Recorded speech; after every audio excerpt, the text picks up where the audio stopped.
ನಮಸ್ಕಾರ ಎಲ್ಲರಿಗೂ. ನಾನು Shweta Murugod. Communication model types ಇದೆಲ್ಲ ತಿಳ್ಕೊಳ್ಳೋದಕ್ಕಿಂತ ಮುಂಚೆ ನಾವು ಪ್ರೋಸೆಸ್ ಆಫ್ ಕಮ್ಯುನಿಕೇಷನ್ ಹೇಗಿರುತ್ತೆ ಅಂತ ತಿಳ್ಕೊಬೇಕಾಗತ್ತೆ. ಸೊ ಪ್ರೋಸೆಸ್ ಆಫ್ ಕಮ್ಯುನಿಕೇಷನಲ್ಲಿ sender, encoding, message, decoding, receiver ಮತ್ತು ನಾಯ್ಸ್ ಇದಿಷ್ಟು ಇರುತ್ತೆ. ಸೆಂಡರ್ ಅಂತಂದರೆ ಮೆಸೇಜನ್ನು ಕಳಿಸುವವರು, ರಿಸೀವರ್ ಅಂತಂದರೆ ಮೆಸೇಜನ್ನು ತಗೊಳ್ಳೋರು. ಇಲ್ಲಿ ಫೀಡ್ಬ್ಯಾಕ್ ಅಂತಂದರೆ ಸೆಂಡರ್ ಯಾವಾಗ ಮೆಸೇಜನ್ನು ಕಳಿಸ್ತಾನೆ ಅದಕ್ಕೆ ಪ್ರತ್ಯುತ್ತರವಾಗಿ ಅಂದರೆ ರಿಪ್ಲೈ ಆಗಿ ರಿಸೀವರ್ ಏನು ಕೊಡ್ತಾನೋ ಅದು ಫೀಡ್ಬ್ಯಾಕ್ ಆಗಿರುತ್ತೆ. ಇದು ಎಫೆಕ್ಟಿವ್ ಕಮ್ಯುನಿಕೇಷನಲ್ಲಿ ಯಾವಾಗಲೂ ಫೀಡ್ಬ್ಯಾಕ್ ಪ್ರಮುಖ ಪಾತ್ರವನ್ನು ವಹಿಸುತ್ತೆ. ಇಲ್ಲಿ ನಾಯ್ಸ್ ಅಂದರೆ ನಮಗೆ ಮಾತನಾಡುವಾಗ ಏನು ಇಂಟ್ರಪ್ಷನ್ ಬರ್ತಾ ಇರುತ್ತೆ ಅಲ್ವಾ, ಅದನ್ನು ನಾವು ನಾಯ್ಸ್ ಅಂತ ಕರಿತೀವಿ. ಈಗ ಟೆಲಿಫೋನ್ ಕಾಲಲ್ಲಿ ನಾವು ಮಾತಾಡುವಾಗ ನಮ್ಮ ಜೊತೆ ಮಾತಾಡ್ತಾ ಇರೋರು ಏನಾದರೂ ಒಂದು ಟ್ರಾಫಿಕಲ್ಲೋ ಅಥವಾ ಯಾವುದಾದ್ರೂ ತುಂಬ ನಾಯ್ಸ್ ಬರುವಂತಹ ಜಾಗದಲ್ಲಿ ನಿಂತ್ಕೊಂಡು ಮಾತಾಡ್ತಾ ಇದ್ರೆ ನಮಗೆ ಅವ್ರು ಮಾತಾಡಿರೋದು ಯಾವುದೋ ಅರ್ಥ ಆಗ್ತಾ ಇರಲ್ಲ.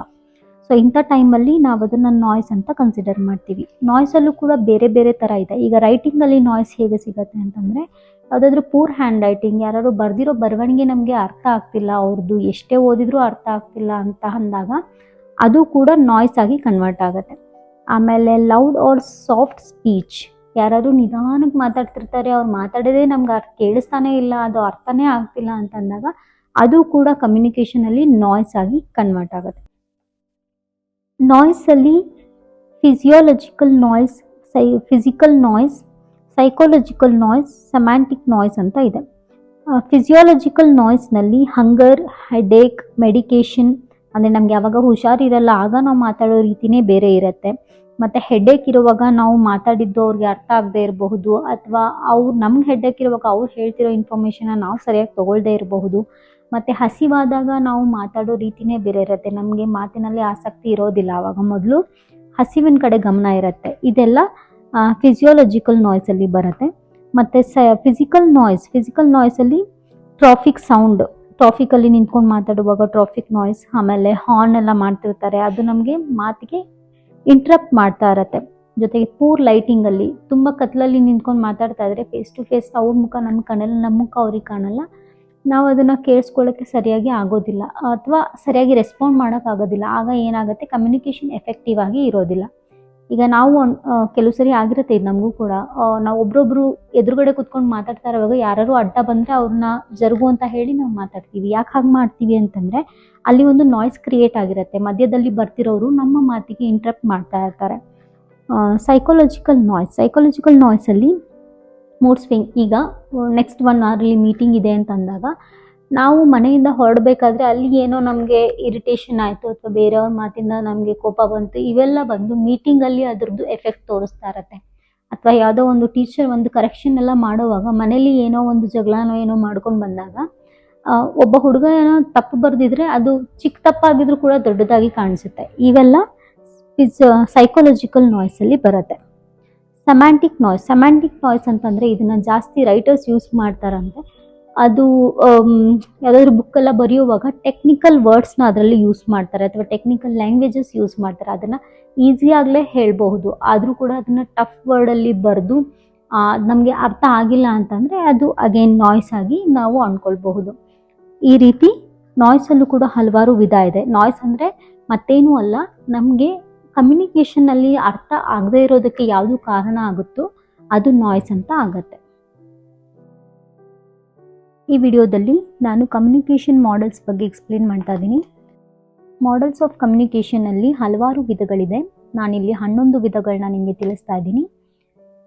ಮಾಡೆಲ್ಸ್ ಆಫ್ ಕಮ್ಯುನಿಕೇಷನ್, ಸಂವಹನದ ಮಾದರಿಗಳು. ಅದರಲ್ಲಿ ಮೊದಲನೇದಾಗಿ ಮುಖ್ಯವಾಗಿ ಅರಿಸ್ಟಾಟಲ್ಸ್ ಮಾದರಿ. ಅರಿಸ್ಟಾಟಲ್ಸ್ ಅವರು ಮನವೊಲಿಸುವ ಸಂವಹನ ಕಲೆ ಅಂದರೆ discovery of the available means of persuasion, ಇದ್ರ ಬಗ್ಗೆ ನಮಗೆ ಮಾದರಿಯನ್ನು ತಿಳಿಸ್ಕೊಡ್ತಾರೆ. ಇದರಲ್ಲಿ ಅವರು ಮುಖ್ಯವಾಗಿ 3 ಅಂಶಗಳ ಬಗ್ಗೆ ಹೇಳ್ತಾರೆ. ಒಂದು ಸ್ಪೀಕರ್, ಸಬ್ಜೆಕ್ಟ್, ಆಡಿಯನ್ಸ್.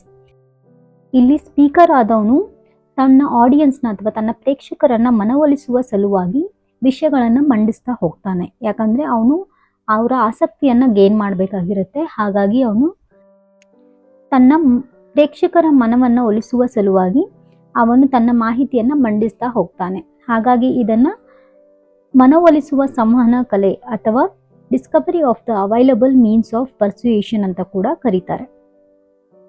ಎರಡನೇದು ಸ್ಟೆಮ್ಸ್ ಮಾಡೆಲ್. ಸ್ಟೆಮ್ಸ್ ಮಾದರಿಯ ಪ್ರಕಾರ ಅವನು ತನ್ನ ಕಮ್ಯುನಿಕೇಷನ್ ಮಾದರಿಯಲ್ಲಿ ಫೀಲ್ಡ್ ಆಫ್ ಎಕ್ಸ್ಪೀರಿಯನ್ಸ್ ಬಗ್ಗೆ ಮಾತಾಡ್ತಾನೆ.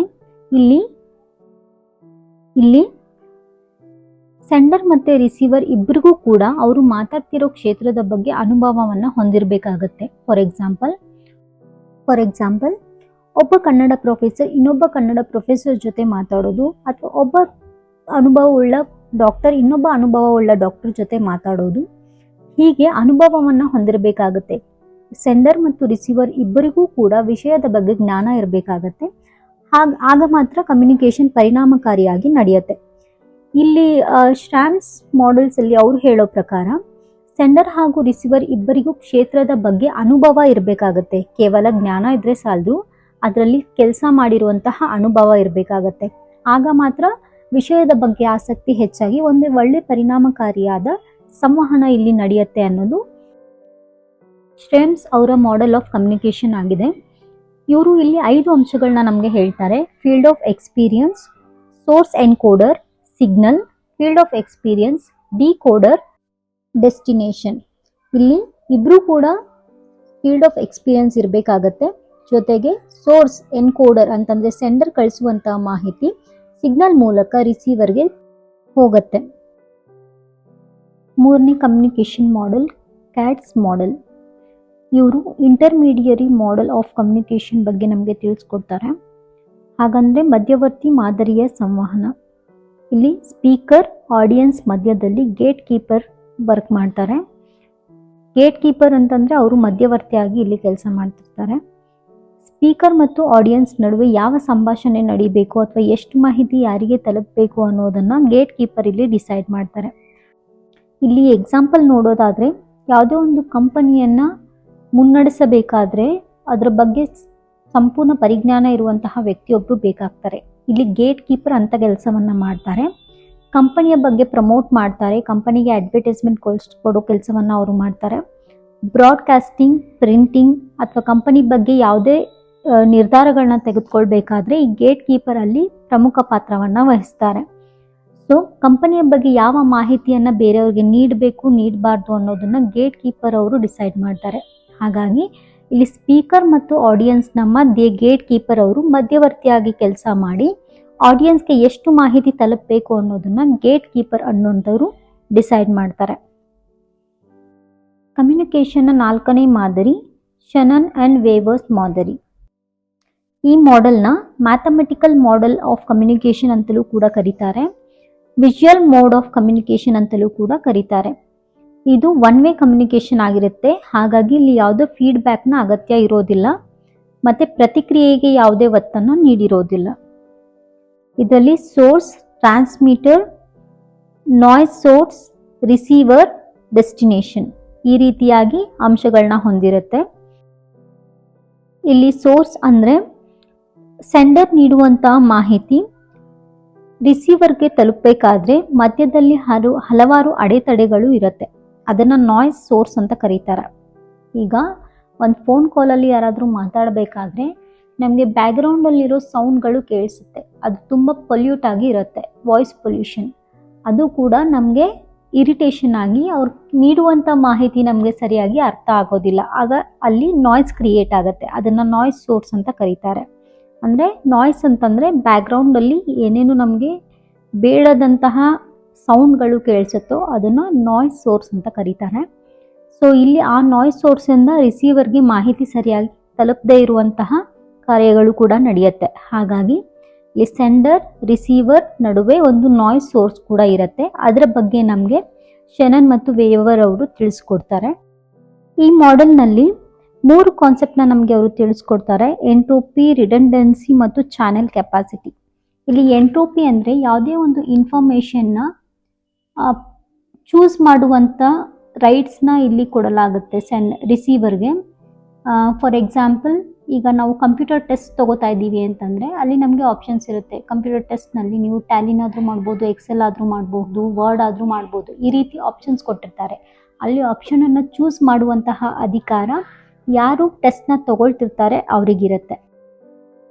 ಸೆಕೆಂಡ್ ಕಾನ್ಸೆಪ್ಟ್ ಬಂದು ರಿಡಂಡೆನ್ಸಿ. ರಿಡಂಡೆನ್ಸಿನಲ್ಲಿ ಯಾವುದೇ ಒಂದು ಮಾಹಿತಿಯನ್ನು ಅಳಿಸಿ ಮತ್ತೆ ಬರೆಯೋದು, ಅಥವಾ ಯಾವುದಾದ್ರೂ ಇನ್ಫಾರ್ಮೇಷನ್ ಅದಕ್ಕೆ ಆ್ಯಡ್ ಮಾಡಬೇಕಾದ್ರೆ ಆ್ಯಡ್ ಮಾಡಬಹುದು, ಅಥವಾ ಯಾವುದಾದ್ರೂ ಒಂದು ಪದವನ್ನು ಅದರಿಂದ ರಿಮೂವ್ ಮಾಡಬೇಕಾದ್ರೆ ರಿಮೂವ್ ಮಾಡ್ಬೋದು. ಇಂತಹ ಕಮ್ಯುನಿಕೇಷನ್ನ ರಿಡಂಡೆನ್ಸಿ ಕಮ್ಯುನಿಕೇಷನ್ ಅಂತ ಕರೀತಾರೆ. ಇದರಲ್ಲಿ ಎಲ್ಲ ಬದಲಾವಣೆ ಆದಮೇಲೂ ಕೂಡ ಆ ಮೆಸೇಜ್ಗೆ ಒಂದು ಅರ್ಥ ಇರುತ್ತೆ. ಅದಾದಮೇಲೆ ಚಾನಲ್ ಕೆಪಾಸಿಟಿ. ಇಲ್ಲಿ ಚಾನಲ್ ಕೆಪಾಸಿಟಿ ಬಗ್ಗೆ ನೋಡೋದಾದರೆ, ಇನ್ಫಾರ್ಮೇಷನ್ ಅವರು ಏನು ತೊಗೊಂಡಿರ್ತಾರೆ ಅಲ್ವಾ, ಅಥವಾ ಏನು ಕಳಿಸಿರ್ತಾರೆ ಅಲ್ವಾ, ಅದಕ್ಕೆ ಲಿಮಿಟೆಡ್ ಟೈಮ್ ಪೀರಿಯಡ್ ಅಂತ ಇರುತ್ತೆ. ಅಥವಾ ಫಾರ್ ಎಕ್ಸಾಂಪಲ್, ಈಗ ಟೈಪಿಸ್ಟ್ ಒಬ್ಬರು ಟೈಪಿಂಗ್ ಟೆಸ್ಟ್ ತೊಗೊಳ್ತಿದ್ದಾರೆ ಅಂತಂದರೆ ಅವ್ರಿಗೆ 1 ನಿಮಿಷಕ್ಕೆ 30 ಪದಗಳನ್ನು ಮಾತ್ರ ನಾವು ಅವ್ರಿಗೆ ಡಿಕ್ಟೇಟ್ ಮಾಡಬೇಕಾಗತ್ತೆ.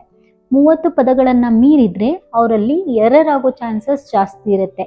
ಹಾಗಾಗಿ ಯಾರು ಇನ್ಫಾರ್ಮೇಷನ್ನ ತಗೊಳ್ತಿರ್ತಾರೆ ಅವರ ಲಿಮಿಟ್ಗೆ ಮೀರಿ ನಾವು ಯಾವುದೇ ಒಂದು ಇನ್ಫಾರ್ಮೇಷನ್ನ ಇಲ್ಲಿ ಕೊಡೋ ಥರ ಇರೋದಿಲ್ಲ.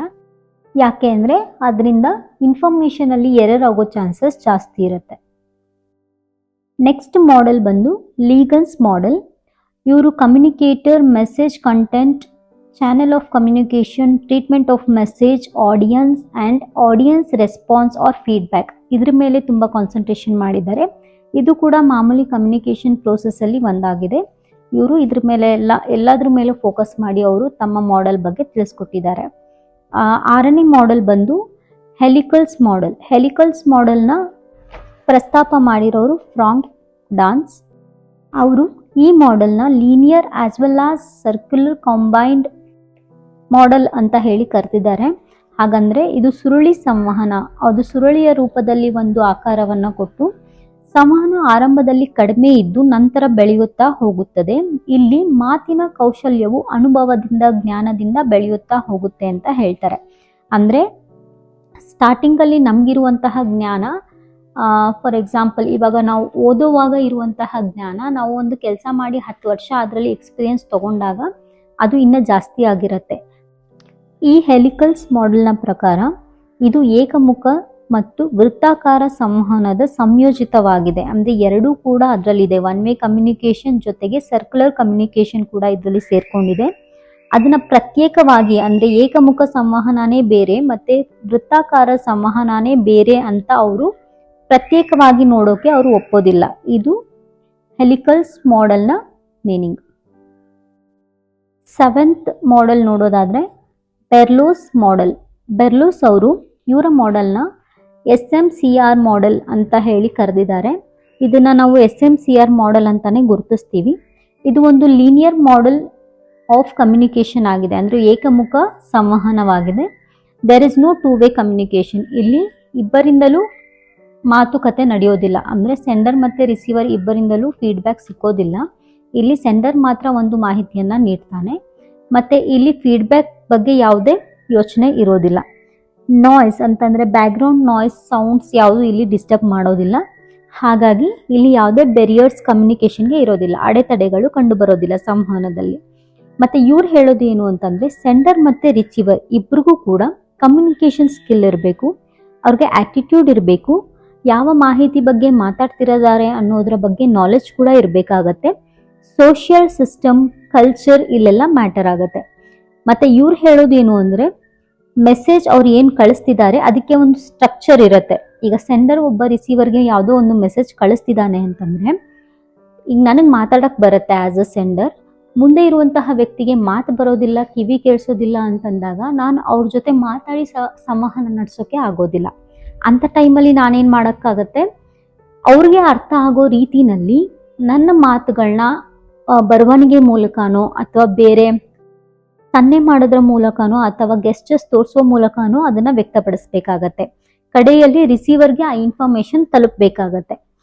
ಹಾಗಾಗಿ ಇಲ್ಲಿ ಚಾನಲ್ನ ಅವರು ಡಿವೈಡ್ ಮಾಡಿದ್ದಾರೆ, seeing, hearing, touching, smelling, tasting ಅಂತ ಹೇಳಿ. ಅಂದರೆ ನಮ್ಮ 5 ಇಂದ್ರಿಯಗಳನ್ನು ಇಲ್ಲಿ ಬಳಸ್ಕೊಂಡು ನಾವು ಕಮ್ಯುನಿಕೇಷನ್ನ ನಡೆಸ್ತೀವಿ. ಇದು ಒನ್ ವೇ ಕಮ್ಯುನಿಕೇಷನ್ ಆಗಿರುತ್ತೆ. ಈಗ ಫಾರ್ ಎಕ್ಸಾಂಪಲ್ ಟೀಮ್ ಲೀಡರ್ ಒಬ್ಬರು ಅವರು ಟೀಮ್ಗೆ ವರ್ಕ್ನ ಅಸೈನ್ ಮಾಡೋವಾಗ ಅವರು ಒಂದು ಮೇಲ್ ಕಳಿಸ್ತಾರೆ. ಆ ಮೇಲ್ನ ಓದಿ ಎಲ್ಲರೂ ಅರ್ಥ ಮಾಡ್ಕೊಳ್ಬಹುದು. ಮಾತಾಡೋಕೆ ಬರದೇ ಇರೋರು ಕೂಡ ಮೇಲ್ನ ನೋಡಿ ಅವ್ರು ಏನು ವರ್ಕ್ ಕೊಟ್ಟಿದ್ದಾರೆ, ನನಗೇನು ವರ್ಕ್ ಅಸೈನ್ ಮಾಡಿದ್ದಾರೆ ಅಂತ ತಿಳ್ಕೊಳ್ಬಹುದಾಗತ್ತೆ. ಸೊ ಈ ಟೈಮಲ್ಲಿ ರಿಸೀವರ್ಗೂ ಕೂಡ ಅದೇ ತರಹದ ನಾಲೆಜ್ ಕೂಡ ಅಲ್ಲಿ ಇರಬೇಕಾಗತ್ತೆ. ಅವ್ರು ಯಾವ ಟೀಮ್ ಅಂಡರಲ್ಲಿ ವರ್ಕ್ ಮಾಡ್ತಿರ್ತಾರೆ ಅದರದ್ದು ನಾಲೆಜ್ ಅವ್ರಿಗೂ ಸಹ ಇದ್ರೆ, ಮತ್ತೆ ಸೆಂಡರ್ಗೆ ಕಳಿಸಿರುವಂತಹ ಎಲ್ಲ ನಾಲೆಜು ಕೂಡ ಸೇಮ್ ಇದ್ದಾಗ ಆ ಮಾಹಿತಿ ಕೂಡ ಯಾವ ರೀತಿ ರವಾನೆ ಆಗಬೇಕು ಅದೇ ರೀತಿ ರವಾನೆ ಆಗತ್ತೆ. ಇಲ್ಲಿ ಬೆರ್ಲೋ ಅವರು ಸೆಂಡರ್ ಮತ್ತು ರಿಸೀವರ್ ಇಬ್ಬರಿಗೂ ಕಾಮನ್ ಆಗಿ ಇರಬೇಕಾದಂತಹ ಸ್ಕಿಲ್ಸು, ಆಟಿಟ್ಯೂಡ್ಸು, ನಾಲೆಜು ಮತ್ತು ಸೋಷಿಯಲ್ ಸಿಸ್ಟಮ್ ಕಲ್ಚರ್ ಬಗ್ಗೆ ಹೇಳ್ತಾರೆ. ಸೊ ಅದಕ್ಕೆ ಬಳಸ್ತಕ್ಕಂತಹ ಚಾನಲ್ಗಳು ನೋಡೋದು, ಕೇಳಿಸ್ಕೊಳ್ಳೋದು, ಟಚಿಂಗ್, ಸ್ಮೆಲ್ಲಿಂಗ್, ಟೇಸ್ಟಿಂಗ್ ಇದನ್ನೆಲ್ಲ ಸೆಪ್ರೇಟ್ ಆಗಿ ಅವರು ಮೆನ್ಷನ್ ಮಾಡ್ತಾರೆ. ಇದನ್ನ ಬಳಸ್ಕೊಂಡು ಒಂದು ಸಂವಹನ ಕ್ರಿಯೆಯನ್ನು ನಡೆಸೋದಕ್ಕೆ ಈ ಬೆರ್ಲೋಸ್ ಮಾಡೆಲ್ ನಮಗೆ ಸಹಾಯ ಮಾಡುತ್ತೆ. 8ನೇ model Brown and Yule's model. ಇವರು ಭಾಷೆಯ ಕಾರ್ಯವನ್ನು ನಮಗೆ ತಿಳಿಸೋದಕ್ಕೋಸ್ಕರ 2 ಪದಗಳ ಬಳಕೆಯನ್ನ ಮಾಡ್ತಾರೆ, ಟ್ರಾನ್ಸಾಕ್ಷನಲ್ ಮತ್ತು ಇಂಟರಾಕ್ಷನಲ್. ಟ್ರಾನ್ಸಾಕ್ಷನಲ್ ಪದ ಬಳಕೆಯಲ್ಲಿ ಅವರು ಹೇಳೋದು ಮಾಹಿತಿಯ ವರ್ಗಾವಣೆಯನ್ನು ಒಳಗೊಂಡಿರುವ ಭಾಷೆಯ ಕಾರ್ಯವನ್ನು ತಿಳಿಸುತ್ತೆ ಅಂತ, ಮತ್ತು ಇಂಟರಾಕ್ಷನಲ್ ನಲ್ಲಿ ಸಾಮಾಜಿಕ ಸಂಬಂಧಗಳು ಮತ್ತು ವೈಯಕ್ತಿಕ ವರ್ತನೆಗಳನ್ನು ವ್ಯಕ್ತಪಡಿಸುವಲ್ಲಿ ಒಳಗೊಂಡಿರುವ ಕಾರ್ಯ ಅಂತ. ಅಂದ್ರೆ ಇಲ್ಲಿ ಯಾರು ಸಹೋದ್ಯೋಗಿಗಳು ವರ್ಕ್ ಮಾಡಬೇಕಾದ್ರೆ ಅವರು ಬಳಸುವಂತಹ ಸಂವಹನ ಕ್ರಿಯೆ ಮಾಹಿತಿಯನ್ನು ಹಂಚಿಕೊಳ್ಳೋದು ಮಾತ್ರ ಆಗಿರುತ್ತೆ. ಅಂತ ಟೈಮಲ್ಲಿ ಟ್ರಾನ್ಸಾಕ್ಷನಲ್ ಸಂವಹನ ನಮಗೆ ಸಹಾಯಕ್ಕೆ ಬರುತ್ತೆ. ಮತ್ತೆ ಇಂಟರಾಕ್ಷನಲ್ ಅಂತಂದ್ರೆ ನಾವು ನಮ್ಮ ಸಂಬಂಧಿಕರ ಜೊತೆ ಮಾತನಾಡೋದು, ನಮ್ಮ ಫ್ರೆಂಡ್ಸ್ ಜೊತೆ ಮಾತಾಡೋದು, ಇಲ್ಲಿ ವೈಯಕ್ತಿಕ ವರ್ತನೆಗಳು, ಸಂಬಂಧಗಳು, ಸಾಮಾಜಿಕ ಸಂಬಂಧಗಳು ಇವೆಲ್ಲ ಲೆಕ್ಕಕ್ಕೆ ಬರುತ್ತೆ. ಹಾಗಾಗಿ ಇಂತಹ ಸಂವಹನಗಳಿಗೆ ನಾವು ಇಂಟರಾಕ್ಷನಲ್ ಕಾರ್ಯವನ್ನ ಬಳಸ್ಕೋಬಹುದು. 9ನೇ ಮಾಡೆಲ್ ಅಲೆಕ್ಸ್ ಫಿಶ್ ಅವರ ಮಾದರಿ. ಇಲ್ಲಿ ಅಲೆಕ್ಸ್ ಫಿಶ್ ಅವರು ನಮಗೆ 3 ರೀತಿಯಾದಂತಹ ಮಾದರಿಯ ಬಗ್ಗೆ ಪ್ರಸ್ತಾಪ ಮಾಡ್ತಾರೆ. ಮೊದಲನೇದು ಟ್ರಾನ್ಸ್ಮಿಷನ್ ಮಾಡೆಲ್. ಇದು ಒನ್ ವೇ ಕಮ್ಯುನಿಕೇಶನ್ ಆಗಿರುತ್ತೆ. ಇಲ್ಲಿ ಸೆಂಡರ್ ಮೆಸೇಜ್ ಅನ್ನ ಚಾನೆಲ್ ಮೂಲಕ ಕಳಿಸ್ತಾನೆ, ಅದು ರಿಸೀವರ್ಗೆ ಹೋಗಿ ತಲುಪತ್ತೆ. ಇಲ್ಲಿ ಫೀಡ್ಬ್ಯಾಕ್ನ ಅವಶ್ಯಕತೆ ಇರೋದಿಲ್ಲ, ಫೀಡ್ಬ್ಯಾಕ್ಗೆ ಯಾವುದೇ ಒತ್ತು ನೀಡಲಾಗಿಲ್ಲ. ಆಮೇಲೆ 2ನೇದು ಇಂಟರಾಕ್ಟಿವ್ ಮಾಡೆಲ್. ಇಂಟರಾಕ್ಟಿವ್ ಮಾಡೆಲ್ನಲ್ಲಿ ಇದು 2 ವೇ ಕಮ್ಯುನಿಕೇಶನ್ ಆಗಿರುತ್ತೆ. ಸೆಂಡರ್ ಕಳಿಸುವಂತಹ ಮೆಸೇಜ್ ರಿಸೀವ್ ಮಾಡ್ತಾನೆ ಚಾನೆಲ್ ಮೂಲಕ. ಆ ಚಾನೆಲ್ ಮೂಲಕ ಅವನು ರಿಸೀವ್ ಮಾಡಿದ್ದ ಮೆಸೇಜ್ಗೆ ರಿಪ್ಲೈ ಕೂಡ ಕೊಡ್ತಾನೆ, ಅಂದ್ರೆ ಫೀಡ್ಬ್ಯಾಕ್ ಕೂಡ ಕೊಡ್ತಾನೆ. ಅದು ಸೆಂಡರ್ ಇಂದ ರಿಸೀವರ್ಗೆ, ರಿಸೀವರ್ನಿಂದ ಸೆಂಡರ್ಗೆ ಚಾನೆಲ್ ಮೂಲಕ ಎಲ್ಲ ಮೆಸೇಜ್ಗಳು ತಲುಪತ್ತೆ. 3ನೇದು ಟ್ರಾನ್ಸಾಕ್ಷನಲ್ ಮಾಡೆಲ್. ಟ್ರಾನ್ಸಾಕ್ಷನಲ್ ಮಾಡೆಲ್ನಲ್ಲಿ ಅವ್ರು ಹೇಳೋದು ಇಲ್ಲಿ ಫೀಲ್ಡ್ ಆಫ್ ಎಕ್ಸ್ಪೀರಿಯನ್ಸ್ ಇಬ್ಬರಿಗೂ ಇರುತ್ತೆ. ಅವರು ಮಾಡ್ತಕ್ಕಂತಹ ಕೆಲಸದಲ್ಲಿ ಅಥವಾ ಅವರು ಮಾಹಿತಿಯನ್ನು ನೀಡ್ತಕ್ಕಂತಹ ಕ್ಷೇತ್ರದಲ್ಲಿ ರಿಸೀವರ್ಗೂ ಸೆಂಡರ್ಗೂ ಇಬ್ಬರಿಗೂ ಕೂಡ ಫೀಲ್ಡ್ ಆಫ್ ಎಕ್ಸ್ಪೀರಿಯನ್ಸ್ ಮುಖ್ಯವಾಗಿರುತ್ತೆ, ಅವರಲ್ಲಿರುವ ಅನುಭವ. ಇದರ ಮೂಲಕ ಅವರು ಚಾನೆಲ್ನಲ್ಲಿ ತಮ್ಮ ಮಾಹಿತಿಯನ್ನ ಎಕ್ಸ್ಚೇಂಜ್ ಮಾಡ್ಕೊಳ್ತಾರೆ, ಜೊತೆಗೆ ಫೀಡ್ಬ್ಯಾಕ್ ಕೂಡ ಕೊಡ್ತಾರೆ ಒಬ್ರಿಗೊಬ್ರು. 10ನೇ ಮಾಡೆಲ್ ಕಾನ್ಸ್ಟಿಟ್ಯೂಟಿವ್ ಮೆಟಾ ಮಾಡೆಲ್. ಇದನ್ನ ನಮಗೆ ಕ್ರೈಗ್ ಅವರು ಪ್ರಸ್ತಾಪ ಮಾಡಿರೋದು. ಇವರು 7 ಅಂಶಗಳನ್ನ ಇದರಲ್ಲಿ ವ್ಯಕ್ತಪಡಿಸಿದ್ದಾರೆ. ಮೊದಲನೇದು ರಿಟಾರಿಕಲ್ ನಲ್ಲಿ ಪ್ರವಚನದ ಕಲೆ. ನಾವು ಮಾತಾಡುವಂತಹ ಮಾತಿನ ಕಲೆ ಅಥವಾ ಯಾವುದನ್ನಾದ್ರೂ ಪ್ರಸ್ತಾಪ ಮಾಡ್ತಿದೀವಿ ಅಂದ್ರೆ, ಈಗ ಭಾಷಣ ಮಾಡುವಾಗ ಭಾಷಣ ಕಲೆ, ಪ್ರವಚನ ಮಾಡುವಾಗ ಪ್ರವಚನ ಕಲೆ, ಈ ರೀತಿ ಒಂದೊಂದು ಸಂವಹನಕ್ಕೂ ಒಂದೊಂದು ರೀತಿಯಾದ ಸ್ಕಿಲ್ ಬೇಕಾಗಿರುತ್ತೆ. ಅದ್ರ ಬಗ್ಗೆ ಇವರು ಮಾತಾಡಿದ್ದಾರೆ. 2ನೇದು ಸೆಮಿಯೋಟಿಕ್ ಅಂತಂದ್ರೆ ಚಿಹ್ನೆಗಳನ್ನ ಮಧ್ಯಸ್ಥಿಕೆ, ಚಿಹ್ನೆಗಳನ್ನ ಬಳಸಿಕೊಂಡು ಮಧ್ಯದಲ್ಲಿ ಸಂವಹನ ಮಾಡುವಾಗ ಅದರ ಪ್ರಾಮುಖ್ಯತೆ ಎಷ್ಟು, ಚಿಹ್ನೆಗಳನ್ನ ನಾವು ಎಲ್ಲೆಲ್ಲಿ ಹೇಗೆ ಬಳಸ್ಕೋಬೇಕು ಅನ್ನೋದ್ರ ಬಗ್ಗೆ ಮಾತಾಡಿದ್ದಾರೆ. ಆಮೇಲೆ ಫಿನಾಮಿನಾಲಜಿಕಲ್ ಅಂದ್ರೆ ಬೇರೆಯವರೊಂದಿಗೆ ಸಂಭಾಷಣೆ ಮಾಡುವ ಅನುಭವ ಎಷ್ಟಿರ್ಬೇಕಾಗತ್ತೆ. ಈಗ ಒಬ್ಬ ವ್ಯಕ್ತಿಯಿಂದ ಒಬ್ಬ ವ್ಯಕ್ತಿಯ ಜೊತೆಗೆ ಮಾತನಾಡುವಾಗ ನಾವು ವಿಷಯ ಒಂದೇ ಆಗಿದ್ರು ಕೂಡ ಅದು ಮಾತಾಡುವಂತ ರೀತಿ ಬೇರೆ ಆಗಿರುತ್ತೆ. ಓದಿರೋರು ಒಂದ್ ರೀತಿ ಅದನ್ನ ಅರ್ಥ ಮಾಡ್ಕೊಳ್ತಾರೆ, ಓದದೇ ಇರೋರು ಒಂದ್ ರೀತಿ ಅರ್ಥ ಮಾಡ್ಕೊಳ್ತಾರೆ. ಆಮೇಲೆ ಆ ವಿಷಯದ ಬಗ್ಗೆ ಗೊತ್ತಿರೋ ಜ್ಞಾನ ಇರೋರು ಒಂದ್ ರೀತಿ ಅರ್ಥ ಮಾಡ್ಕೋತಾರೆ, ಜ್ಞಾನ ಇಲ್ಲದೆ ಇರೋರು ಒಂದ್ ರೀತಿ ಅರ್ಥ ಮಾಡ್ಕೊಳ್ತಾರೆ. ಹಾಗಾಗಿ ಒಬ್ರಿಂದ ಒಬ್ಬರಿಗೆ ಮಾಹಿತಿ ರವಾನೆ ಮಾಡುವಾಗ ನಮ್ಗೆ ಇರಬೇಕಾದ ಅನುಭವದ ಬಗ್ಗೆ ಅವರು ಹೇಳ್ತಾರೆ. 4th ಒನ್ ಸೋಷಿಯೋ ಕಲ್ಚರಲ್ ಅಂತಂದ್ರೆ ಸಾಮಾಜಿಕ ಮತ್ತು ಸಾಂಸ್ಕೃತಿಕ ಜ್ಞಾನ ನಮ್ಗೆ ಇರಬೇಕಾದದ್ದು. 5ನೇದಾಗಿ ಸೈಬರ್ನೆಟಿಕ್, ಮಾಹಿತಿಯ ಹರಿವು, ಮಾಹಿತಿ ನಮ್ಗೆ ಎಷ್ಟು ಗೊತ್ತಿದೆ, ಆಸ್ ಅ ಸೆಂಡರ್ ನಮ್ಗೆ ಎಷ್ಟು ಅದ್ರ ಬಗ್ಗೆ ಜ್ಞಾನ ಇದೆ ಅಂತಕ್ಕಂಥದ್ದು. 6ನೇದು ಕ್ರಿಟಿಕಲ್ ಅಂದ್ರೆ ಎಲ್ಲಾ ಊಹೆಗಳನ್ನು ಸವಾಲು ಮಾಡಬಹುದಾದ ಪ್ರಕ್ರಿಯೆ. ಅಂತಂದ್ರೆ ಈಗ ನಾವು ಹೇಳ್ತೀವಿ ಆದಿವಾಸಿಗಳು ಅವ್ರಿಗೆ ಬೆಂಕಿ ಹಚ್ಚಕ್ ಬರ್ತಿರ್ಲಿಲ್ಲ, ಕಲ್ಲಿಂದ ಕಲ್ಲುಜ್ಜಿ ಬೆಂಕಿನ ಬರ್ಸಿದ್ರು. ಸೊ ನಮ್ಗೆ ಅದರದ್ದು ಈಗ ಮುಂದೆ ಆವಿಷ್ಕಾರ ಆಯ್ತು, ಅದರಿಂದ ನಾವು ಹೀಗೆ ಬೆಳೆದಿದ್ದೀವಿ, ಬೆಂಕಿ ಅಲ್ಲಿಂದ ಹುಟ್ಟು ಅಂತ ಎಲ್ಲ ಹೇಳ್ತೀವಲ್ವಾ, ಅದನ್ನ ಪ್ರಶ್ನೆ ಮಾಡಬಹುದು. ಯಾಕಂದ್ರೆ ನಾವು ಕಣ್ಣಾರೆ ಅದನ್ನ ನೋಡಿಲ್ಲ, ಅಥವಾ ಆದಿವಾಸಿಗಳು ಬಟ್ಟೆ ಧರಿಸ್ತಾ ಇರ್ಲಿಲ್ಲ ಅಂತ ನಾವು ಹೇಳ್ತೀವಿ. ಅದನ್ನ ನಾವು ಕಣ್ಣಾರೆ ನೋಡದೇ ಇರೋದು ಊಹೆ ಮತ್ತೆ ಅಸಂಪ್ಷನ್, ಇವನ್ನೆಲ್ಲ ನಾವು ಪ್ರಶ್ನೆ ಮಾಡ್ತಕ್ಕಂತಹ ಅಧಿಕಾರವನ್ನ ಅಥವಾ ಪ್ರಕ್ರಿಯೆಯನ್ನ ಹೊಂದಿರತಕ್ಕಂಥದ್ದನ್ನ ಕ್ರಿಟಿಕಲ್ ಅಂತ ಕರೀತಾರೆ.